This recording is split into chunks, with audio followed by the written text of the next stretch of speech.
O avião sacudia violentamente no céu noturno sobre o Atlântico, como se o próprio destino conspirasse contra o voo de Lisboa para Porto. João apertava os controles com mãos trêmulas, o sangue escorrendo de um corte na testa, misturando-se ao suor que embaçava sua visão. Atrás dele, a porta da cabine rangeu, e uma sombra se ergueu como um espectro vingativo, sussurrando: "Você achou que poderia esconder isso para sempre, seu degenerado?" João sentia o coração martelar como um tambor de guerra enquanto o avião estabilizava por um milagre de instinto. Ele era o capitão, o homem que guiava vidas pelo ar com precisão cirúrgica, mas naquela noite, dentro da cabine selada, ele era apenas um homem quebrado, um segredo exposto. Anos de olhares furtivos para Miguel, o comissário de bordo que iluminava os corredores cinzentos da TAP com seu sorriso discreto, haviam culminado em traição. O copiloto, Ricardo, um brutamontes de bigode grisalho e convicções católicas arraigadas, descobrira as mensagens no celular de João durante uma escala em Faro. Deus não perdoa os seus, rosnara ele, antes de desferir o primeiro soco que rachara o osso nasal de João. Agora, com as mãos algemadas às alavancas por uma fita adesiva improvisada, João ouvia o zumbido dos motores misturar-se ao riso abafado de Ricardo, que assumira os comandos. "Vou-te deixar aqui, como um zumbi no inferno que você merece. O voo segue sem você." Mas João não era de desistir. Seus olhos, ainda nítidos apesar da dor lancinante que irradiava do rosto inchado, fixaram-se no painel de instrumentos. Ele pensou em Miguel, no beijo roubado na sala de descanso do aeroporto de Lisboa, sob o cheiro de café e promessas sussurradas. "Eu te amo além das nuvens", dissera Miguel, e aquelas palavras agora eram o único oxigênio que João respirava. Com um movimento sutil, ele tensionou os músculos dos braços, testando a fita que o prendia. Do lado de fora da cabine, os passageiros dormitavam, alheios ao inferno particular que se desenrolava a 30.000 pés de altitude. Minutos se arrastavam como horas, e Ricardo, confiante em sua fúria cega, ergueu o telefone para alertar a torre de controle com uma mentira forjada, um problema mecânico que justificaria o pouso forçado e a demissão sumária de João. O avião começou a descer suavemente, as luzes de Lisboa piscando ao longe como estrelas caídas. João rangeu os dentes, ignorando o gosto metálico de sangue na boca. Ele era gay, sim, em um país onde o casamento igualitário era lei desde 2010, mas os preconceitos ainda sussurravam nos cantos escuros das cabines de pilotagem, nas famílias conservadoras de província, nos olhares enviesados dos colegas. Bedunha, terra de fados melancólicos e azulejos coloridos, ainda carregava cicatrizes de uma era em que o amor como o dele era crime. João crescera em Coimbra, filho de um professor de história que citava Camões para justificar silêncios, e uma mãe que tricotava cascóis enquanto rezava pelo futuro normal do filho. Aos 28 anos, ele voava para escapar, mas o céu sempre trazia de volta à terra as verdades inescapáveis. Um clique sutil no painel chamou sua atenção, o sistema de comunicação interna piscava, aberto por acidente na briga. Vozes ecoaram baixinho, a de Miguel, calma e profissional, acalmando uma passageira idosa que reclamava do ar-condicionado. "Tudo sob controle, senhora. O capitão João é o melhor." Aquelas palavras cortaram João como uma lâmina afiada de esperança. Ele contorceu o corpo, roçando o ombro na alavanca de emergência, e o alarme soou, não o de pânico total, mas um bip discreto que alertaria apenas a tripulação. Ricardo praguejou, virando-se para silenciá-lo, e nesse instante, João viu sua chance. Com um puxão violento, rasgou a fita adesiva, sentindo a pele arder como fogo. Seus punhos voaram, acertando o queixo de Ricardo com a força de anos de raiva contida. O copiloto cambaleou, batendo a cabeça no console, e desabou inerte. A cabine tremeu quando João assumiu os controles, o avião inclinando perigosamente por segundos que pareceram eternos. Ele apertou o botão de comunicação, "Miguel, para a cabine. Agora. E traga o kit médico." A voz saiu rouca, mas firme, como o vinho do Douro que ele e Miguel compartilhavam em noites roubadas. Do outro lado da porta blindada, passos apressados ecoaram, e então, o som de chaves tilintando. A porta se abriu, e lá estava Miguel, os olhos castanhos arregalados de terror ao ver o rosto tumefato de João, o sangue manchando o uniforme impecável. "Meu Deus, o que aconteceu?" "Ricardo." Ele. Miguel engoliu em seco, ajoelhando-se para raspar os resquícios de fita e aplicar gás no ferimento. "Ele descobriu sobre nós", murmurou João, a voz falhando enquanto o avião se nivelava. "Me chamou de zumbi, de aberração. Me algemou aqui para me humilhar." Miguel parou, as mãos tremendo sobre a pele de João. Ele era de Évora, terra de templos romanos e tradições antigas, onde o pai, um oleiro local, ainda resmungava contra modas estrangeiras, como o orgulho gay de Lisboa. Miguel escondera seu amor por João por medo de perder o emprego, a família, a si mesmo. Mas agora, vendo o homem que amava machucado, Algo se rompeu dentro dele, não mais, disse ele, os olhos flamejando. Vamos contar tudo. Ao comandante da companhia, à polícia se preciso. Você não voa sozinho. Enquanto Miguel trabalhava, João guiava o avião de volta à rota, as luzes de Lisboa agora um farol de salvação. Mas o drama não terminara. Ricardo gemeu no chão, recuperando a consciência, e com um rugido animalesco, lançou-se sobre João novamente, as mãos ao redor de seu pescoço. A cabine virou um caos de socos e gritos abafados, o avião sacolejando como se o oceano abaixo respondesse à fúria. Miguel interveio, puxando Ricardo para trás com uma força surpreendente, herdada das brincadeiras de rua em sua infância alentejana. Pare. Isso não é sobre Deus ou pecado, é sobre ódio cego. Ricardo, ofegante, cuspiu, vocês dois. Contaminando o ar que respiramos. Eu vi as fotos no seu telefone, João. Beijos em segredo, como ladrões. O confronto congelou o tempo. João, com o pescoço marcado por hematomas roxos, ergueu-se devagar, o uniforme rasgado revelando a vulnerabilidade de um corpo marcado não só pela briga, mas por anos de autodesprezo. Sim, eu amo Miguel. Amo como amo o céu, livre, infinito, sem amarras. E se isso te assusta, Ricardo, olhe para si mesmo. Bedunha mudou, mas você ainda vive no século passado. As palavras pairaram pesadas, e pela primeira vez, dúvida crepou no rosto do copiloto.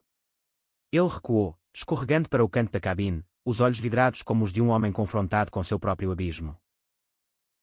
Miguel trancou a porta da cabine, isolando Ricardo temporariamente, e ajudou João a estabilizar o voo. Ligue para a torre, sussurrou ele, limpando o suor da testa do amante. Diga que houve uma tentativa de sabotagem por motivos pessoais. Eles vão nos acreditar. João assentiu, mas seu coração pesava. Contar significava expor tudo, o amor que florescera em escalas solitárias, nos hotéis de Faro e Porto, nas caminhadas noturnas pelo Chiado onde casais como eles podiam, finalmente, segurar mãos sem medo. Significava enfrentar a companhia aérea, os colegas que cochichavam, as famílias que fingiam não saber. A torre de controle respondeu com urgência, vetores de pouso emergencial confirmados. Mas enquanto o avião descia, um novo tremor sacudiu a fuselagem, não mecânico, mas humano. Uma passageira, uma jornalista de 40 anos chamada Ana, que viajava na primeira classe, ouvira fragmentos da briga através do sistema de ventilação. Ela batera à porta minutos antes, exigindo explicações, e agora, com microfones escondidos em seu laptop, gravara o suficiente para um escândalo. Capitão, abra. Eu sei o que está acontecendo aí dentro. Preconceito a bordo. Isso vai para as manchetes do público amanhã. João e Miguel trocaram olhares aterrorizados. Ana não era inimiga, ela era aliada do movimento LGBTQ+ em Lisboa, mas sua exposição viria como um tsunami. O avião tocou o solo com um solavanco, sirenes uivando no asfalto molhado do aeroporto Humberto Delgado. Equipes de sol correram, portas se abriram, e passageiros desembarcaram em pânico controlado. Ricardo foi arrastado por seguranças, algemado de verdade agora, seu rosto pálido de remorso tardio. Mas o verdadeiro tremor veio quando Ana, microfone em punho, confrontou João na pista iluminada. Conte sua história, capitão. O mundo precisa saber como o amor vence o ódio, mesmo nos céus. Na confusão, João segurou a mão de Miguel abertamente, pela primeira vez sob os flashes das câmaras. O gesto simples fez o grupo de repórteres congelar, um silêncio coletivo antes do burburinho explodir. Todos tremeram de surpresa, não de medo, mas de uma revelação que ecoava como um trovão. Em Bedunha, terra de exploradores, o amor ousado ainda podia navegar mares desconhecidos. E assim começou a jornada deles, não mais escondida nas nuvens, mas exposta ao sol implacável da verdade. Enquanto as luzes do aeroporto piscavam como estrelas artificiais, João e Miguel foram levados para a sala de interrogatório da polícia aeroportuária, um cubículo cinzento com cheiro de café requentado e papelada amarelada. Ricardo já confessara parcialmente, murmurando sobre um momento de fraqueza e valores familiares, mas seus olhos evitavam os de João, como se o peso da culpa o transformasse em outro homem. O inspetor, um lisboeta de meia-idade com sotaque arrastado do Tejo, anotava furiosamente, agressão por motivação homofóbica. Vamos precisar de depoimentos detalhados. João assentiu, a dor no rosto agora um eco distante comparada à tormenta emocional que se avizinhava. Miguel, ao seu lado, apertava sua mão sob a mesa, um gesto de âncora em meio ao caos. Eu ligo para minha mãe, disse ele baixinho, sabendo que o telefonema para Évora seria um campo minado. A mãe de Miguel, viúva de um ferreiro que moldara ferraduras para cavalos de touradas, sempre soubera do amigo especial do filho, mas fingira ignorância com receitas de sopa de cação e orações à Virgem de Fátima. Agora, a verdade explodiria como uma garrafa de vinho do Alentejo aberta cedo demais. João, por sua vez, pensou no pai em Coimbra, o académico que dissecava o passado mas temia o presente. Ele vai citar essa de Queiroz, brincou João, forçando um sorriso torto. Dizer que nosso amor é uma comédia humana. A noite se estendeu em horas de burocracia, com Ana, a jornalista, esperando do lado de fora como uma leoa à espreita. Quando finalmente saíram, o amanhecer tingia o céu de laranja sobre o rio Tejo, e ela os abordou com um gravador estendido. João, Miguel, permitam-me contar isso direito. Não como escândalo, mas como triunfo. Um piloto gay que salva o voo após ser atacado por preconceito. Isso inspira. Eles hesitaram, memórias de manchetes sensacionalistas dançando em suas mentes, os tabloides que ainda rotulavam orgulho como um desfile de excessos, apesar dos avanços desde a despenalização em 1982. Mas Miguel, com sua intuição afiada de quem servia drinks a estranhos, viu sinceridade nos olhos de Ana. Faça, disse ele. Mas foque no amor, não no sangue. Dias se transformaram em semanas, e a história de João viralizou. O público estampou, herói dos céus, piloto gay derrota ódio a bordo. Redes sociais fervilharam com hashtags amor no seu e Portugal inclusivo, misturando apoio efusivo de jovens em Lisboa com comentários venenosos de conservadores em fóruns obscuros.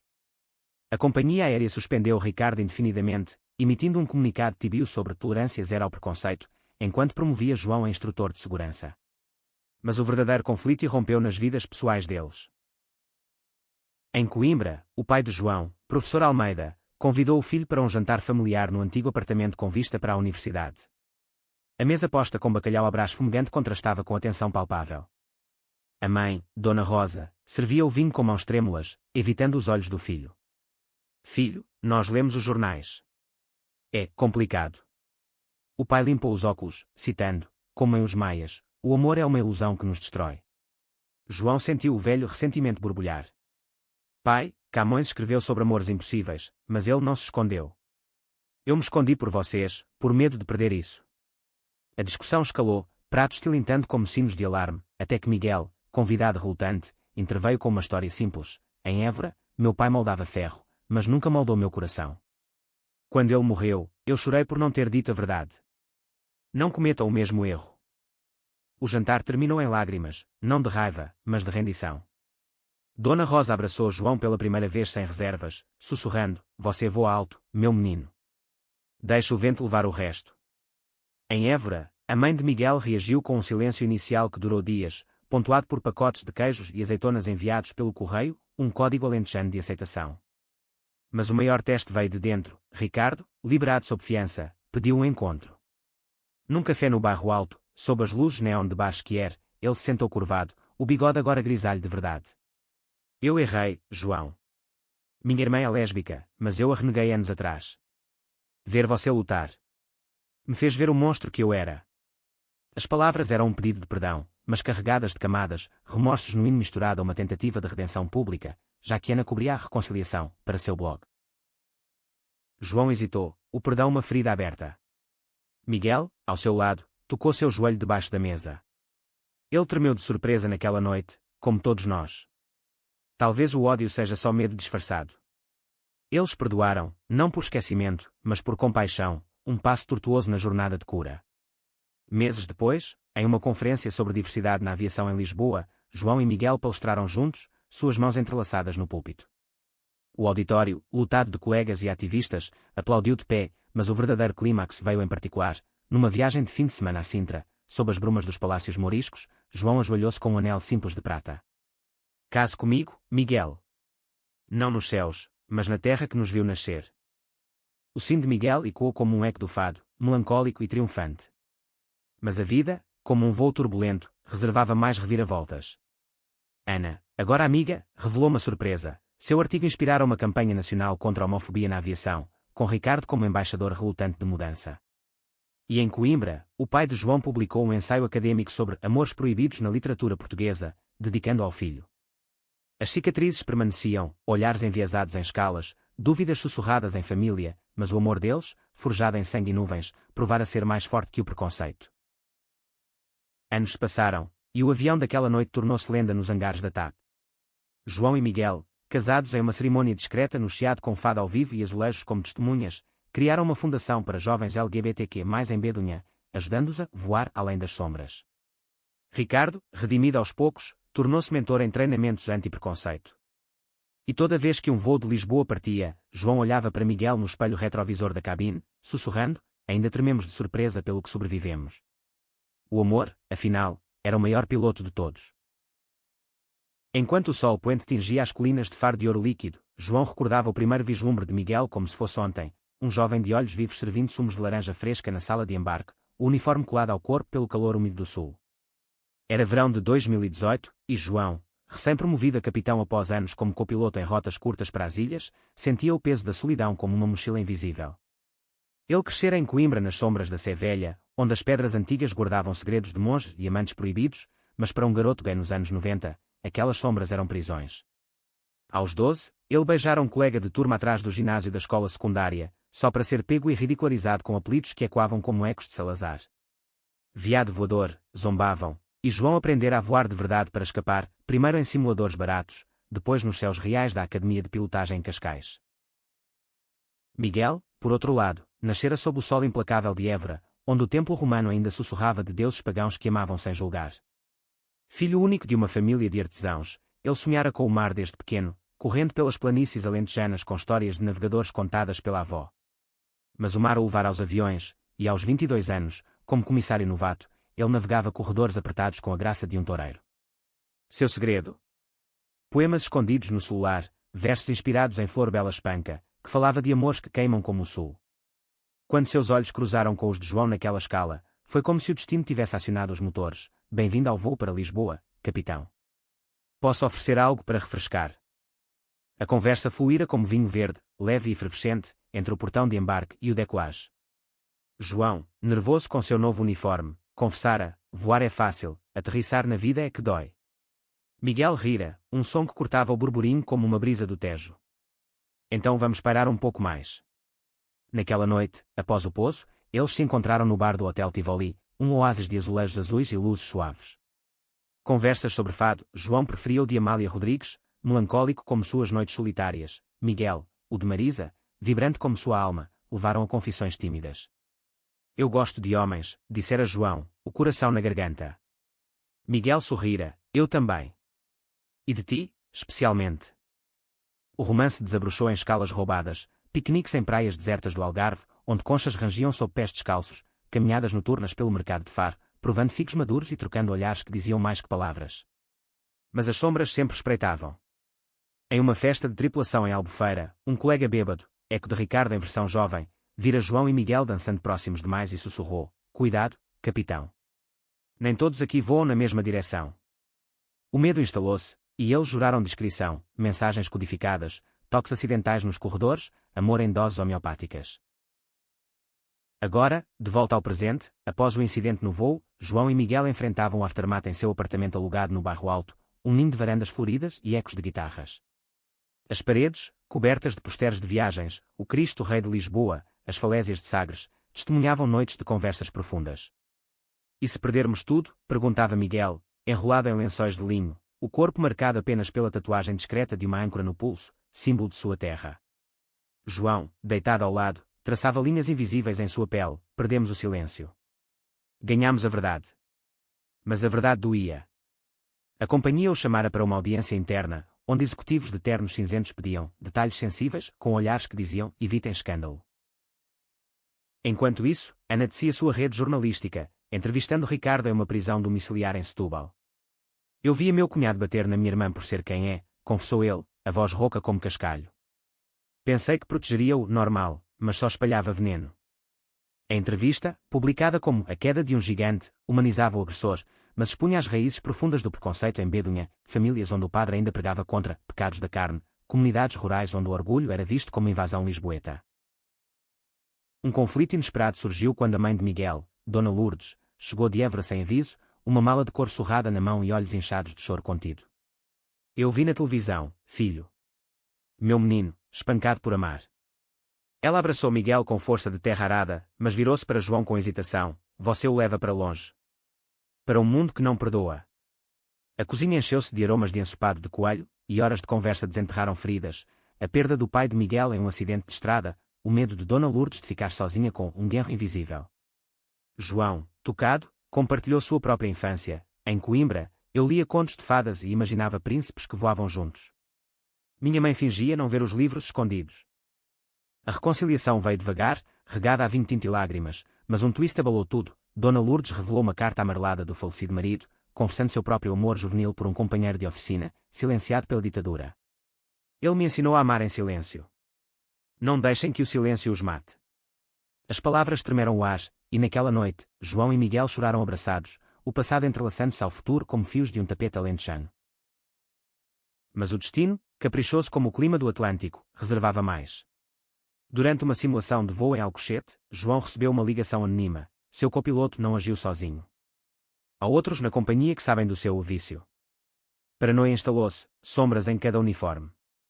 Miguel, investigando discretamente com Ana, descobriu um grupo de WhatsApp de colegas conservadores, onde Ricardo era apenas a ponta do iceberg. O confronto culminaria em uma assembleia da tripulação, onde segredos explodiriam como fogos de artifício no São João. O sol de junho escaldava as ruas do Chiado, transformando o asfalto em um rio de confetes multicoloridos enquanto o orgulho de Lisboa desfilava em ondas de arco-íris e batidas eletrônicas. João e Miguel marchavam no meio da multidão, mãos dadas pela primeira vez em público, o suor misturando-se a lágrimas de alívio. Olhe para eles, disse Miguel, apontando para casais idosos que carregavam cartazes de Amor Sem Fronteiras. Somos parte disso agora. Mas sob a euforia, João sentia o peso do telefonema anónimo como uma nuvem de tempestade. O grupo de WhatsApp, batizado ironicamente de Tripulação Pura, incluía não só Ricardo, mas veteranos como o engenheiro-chefe Manuel, um homem de Setúbal que pregava valores tradicionais em churrascos de equipe. A Assembleia da TAP, marcada para uma quinta-feira chuvosa no auditório de Sacavém, era o palco perfeito para o caos. João subiu ao púlpito com o coração acelerado, o rosto ainda marcado por uma cicatriz fina que o tornava mais humano, mais real. Senhoras e senhores, colegas de céu e terra, o que aconteceu naquele voo não foi um incidente isolado. Foi o sintoma de um veneno que corre em nossas veias, o preconceito que nos faz algemar não corpos, mas almas. Vozes murmuraram, algumas em apoio, outras em defesa velada. Manuel ergueu-se, o rosto corado como vinho do Dão. Capitão, respeito sua orientação. Mas a cabine é para profissionais, não para distrações pessoais. O salão explodiu em aplausos divididos, e Miguel, na plateia, sentiu o estômago revirar. Ele se levantou, voz firme apesar do tremor. Distrações. Amor é o que nos mantém voando retos em turbulências. Perguntem a João, que salvou 180 vidas com o rosto sangrando. A intervenção virou o TID, mas Manuel, acuado, revelou o twist. Eu avisei Ricardo porque vi vocês em Faro, anos atrás. Beijos no hotel. Achei que protegia a equipe. A confissão caiu como um raio, e João congelou, memórias de noites felizes agora manchadas. Você nos espionou. Por quê? A assembleia terminou em suspensão de Manuel, mas o dano estava feito. Naquela noite, em casa, João confrontou Miguel. Você sabia que ele nos via? Miguel negou, olhos marejados. Eu juro, amor. Mas se duvida de mim? A briga escalou, palavras afiadas como facas de ourivos, acusações de ingenuidade, medos de traição velada pelo preconceito. João saiu porta afora, dirigindo erraticamente pelas ruas molhadas de Lisboa até parar na ponte 25 de Abril, o Tejo negro abaixo refletindo luzes tremuluzentes. Ali, sozinho com o vento salgado, ele chorou pela primeira vez desde o incidente, não pelo ódio externo, mas pelo medo de que o amor, exposto, se tornasse frágil. Miguel, devastado, ligou para Dona Lourdes, que chegou de trem ao amanhecer com uma cesta de pães de Évora e sabedoria dura. O amor é como o azeite, separa-se da água, mas une o que toca fogo. Ela convenceu Miguel a ir atrás de João, e o encontraram na ponte, abraçados sob a garoa, reconciliando com promessas sussurradas.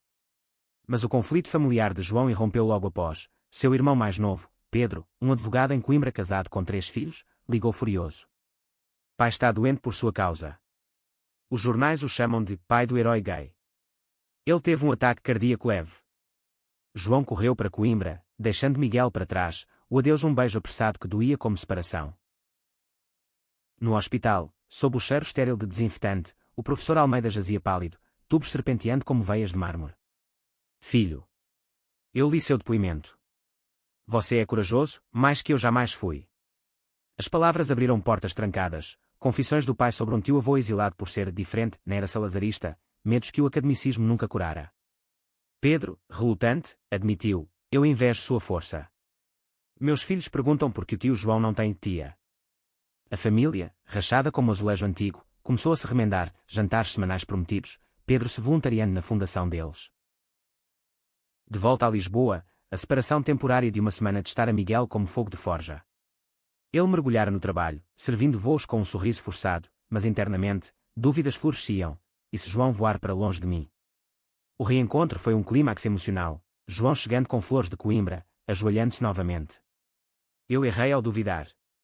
Você é meu céu constante. Eles fizeram amor devagar, não com paixão carnal, mas com toques que curavam almas, sussurrando planos para a adoção, para uma vida além das nuvens. Mas um novo twist aguardava. Ana descobriu que o grupo Pura planejava uma petição anônima para demitir João, alegando risco à segurança emocional. O confronto final viria em uma audiência pública, onde aliados inesperados, incluindo Ricardo, agora aliado, testemunhariam. O amor deles, testado pelo fogo, emergiria mais forte, tremendo não de medo, mas de vitória. A sala de audiências do Ministério do Trabalho em Lisboa ecoava com o zumbido de ventiladores velhos e o farfalhar de papéis, um palco austero para o drama que se desenrolava.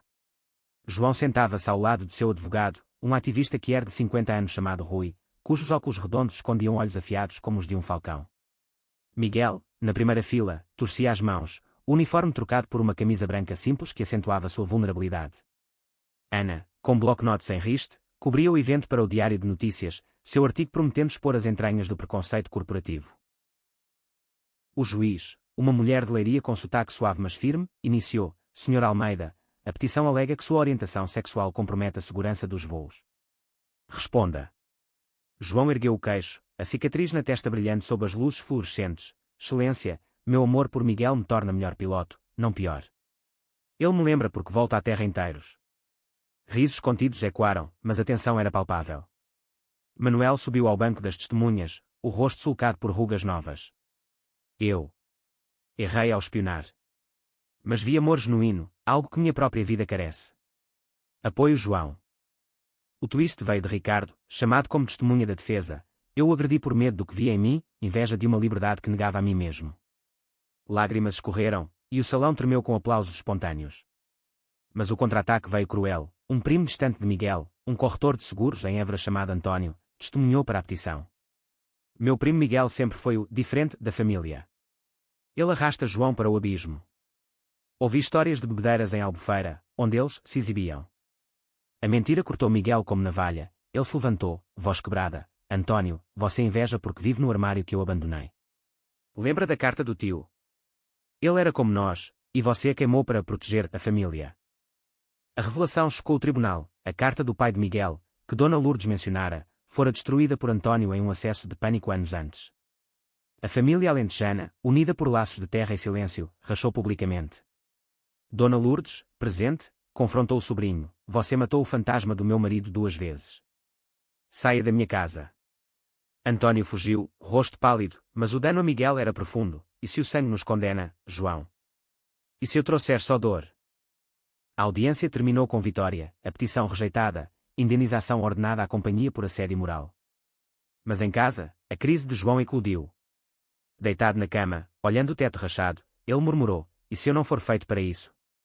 Voar me salvou, mas agora me expõe. Talvez deva parar. Miguel, ferido pela traição familiar, rebateu: parar é o que eles querem. Lute, como eu luto por nós. A discussão durou dias, João mergulhando em simuladores solitários, questionando cada decisão de carreira, de garota em Coimbra sonhando com aviões ao homem maduro confrontando demónios. O ponto de virada veio em uma visita a Sagres, onde o Atlântico rugia como um amante ciumento. Caminhando pelas falésias, João confessou: eu tenho medo de cair, Miguel. Não do céu, mas de você. Miguel, olhos no horizonte, respondeu: então caia em mim. Somos paraquedistas do coração. Eles se beijaram sob o vento, salgado e selvagem, e João decidiu: ficaria na aviação, mas como embaixador de mudança, treinando novas gerações em inclusão. Enquanto isso, a família de Miguel se remendava devagar, Dona Lourdes cortando laços com António, convidando João para a vindima em Évora. E Manuel, redimido, ofereceu uma amizade hesitante, cafés em Belém, conversas sobre perdão. O amor deles, agora público, atraía admiradores. Um jovem comissário, inspirado, confidenciou seu crush a Miguel, iniciando uma cadeia de coragem. Mas um último conflito pairava: a gravidez surpresa de uma prima de João, que o irmão Pedro usava para pressionar normalidade. Tenha filhos, irmão. Deixe o drama. O clímax emocional viria em um Natal familiar, onde tradições colidiram com verdades. As luzes de Natal piscavam nas ruas empedradas de Coimbra, transformando a cidade dos estudantes em um conto de fadas nevado, raro, mas mágico, com flocos finos caindo do céu cinzento. A casa dos Almeida, um sobrado do século XVIII com lareira crepitante e cheiro de rabanadas fritas, recebia a família pela primeira vez desde o escândalo. João chegara com Miguel de mãos dadas, o anel de noivado brilhante como uma estrela guia. Dona Rosa, com avental florido, beijou ambos, bem-vindos, meus rapazes. O bacalhau espera. O professor Almeida, recuperado mas frágil, sentava-se à cabeceira, os olhos por trás dos óculos refletindo o fogo. Pedro e sua esposa, com o bebê no colo, ocupavam o outro lado, tensão velada no ar como fumaça. Parabéns pelo neto, disse João, pegando o pequeno nos braços. Ele tem seus olhos, irmão. Pedro grunhiu, sim, olhos normais. Mas você? Ainda voando alto com isso. A farpa cutucou, e Miguel apertou a mão de João sob a mesa, um lembrete silencioso de solidariedade. O jantar fluiu com vinho do Dão e histórias antigas, o pai relembrando a Revolução dos Cravos, quando Bedunha acordara para liberdades que ele, ironicamente, demorara a abraçar. Mas o twist veio após a sobremesa, quando Dona Rosa trouxe uma caixa poeirenta do sótão, cartas do teu avô, João. Ele era como tu, amava um marinheiro em Aveiro, nos anos 40. O professor corou, pegando uma missiva amarelada, eu as escondi, filho. Temendo o que o regime faria. Mas agora. Veja. As palavras do avô, poéticas como pessoa, falavam de amores eternos como um mondego, silenciados por medo. Pedro, tocado, confessou, eu li os jornais, irmão. Minha esposa e eu. Discutimos a adoção para o segundo filho. Inspirados em vocês. A revelação quebrou o gelo, risos misturando-se a lágrimas. Mas o teste veio quando Miguel, vulnerável, propôs, e se adotássemos juntos? Uma família não precisa de sangue para ser inteira. O silêncio caiu pesado, o pai de João hesitando, é um passo grande. A sociedade ainda julga. João defendeu, julgamento é o que nos forjou. Vamos construir algo melhor. A noite culminou em reconciliação ao redor da lareira, canções de Natal entoadas com vozes trêmulas, o bebê dormindo no colo de Miguel como um símbolo de futuro. Dona Rosa sussurrou a João, tu és o meu orgulho, voando na terra. O Natal, de conflito a cura, fortaleceu os laços, mas um último tremor aguardava, uma oferta de emprego nos EUA para João, testando o compromisso deles com Bedunha. Aqui termina a parte 5, aproximadamente 1000 palavras. A parte 6 conclui com a decisão sobre a oferta, a adoção, o casamento e uma reflexão final sobre superação, fechando o arco com um voo simbólico ao pôr do sol. O envelope da companhia americana chegara como um vendaval inesperado, oferecendo a João um cargo de chefe de treinamento em Nova York, salário dobrado, visibilidade global, mas um exílio do Tejo que doía como saudade. Sentados na varanda do apartamento, com vista para o castelo de São Jorge, João e Miguel pesavam as opções sob o céu de primavera. Lá, seríamos livres sem luta, disse João, o vento bagunçando seus cabelos. Miguel, olhos no horizonte, aqui, nossa luta liberta outros. Escolha o coração, não o céu falso. A decisão veio devagar, entre visitas à fundação que fundaram, o Asas Livres, ajudando jovens LGBTQ+, com bolsas para aviação e terapia. Uma adolescente de Porto, vítima de bullying familiar, confidenciou a Miguel, vocês me deram asas. Aquelas palavras selaram, ficariam, enraizando o amor na terra portuguesa. A adoção começou meses depois, um menino de 8 anos chamado Tiago, órfão do Algarve com olhos curiosos e sonhos de voar. Vou ser piloto como o pai João, perguntou ele na primeira noite, aninhado entre eles. Ou comissário como o pai Miguel. Risos encheram a casa, curando feridas antigas. O casamento, em uma capela discreta de Sintra cercada de névoa e mitos, foi íntimo, Dona Lourdes chorando com orgulho, o professor Almeida lendo Camões, Pedro como padrinho. Ana cobriu como o voo eterno, e Ricardo, convidado, ergueu um brinde trêmulo, pelo amor que nos surpreende. Anos fluíram, com turbulências menores, greves na TAP, debates familiares, mas o laço de João e Miguel, forjado em sangue e nuvens, permaneceu inabalável. Num voo final simbólico para o pôr do sol sobre o Atlântico, João pilotava, Miguel ao lado, Tiago no colo de uma avó orgulhosa. Ainda trememos de surpresa, sussurrou João, pelo que o ódio nos deu, força. O avião subiu, livre, e quando o triunfo de amores que desafiam céus e terras. Em Bedunha, onde o fado canta dores e alegrias, seu amor era a melodia mais doce.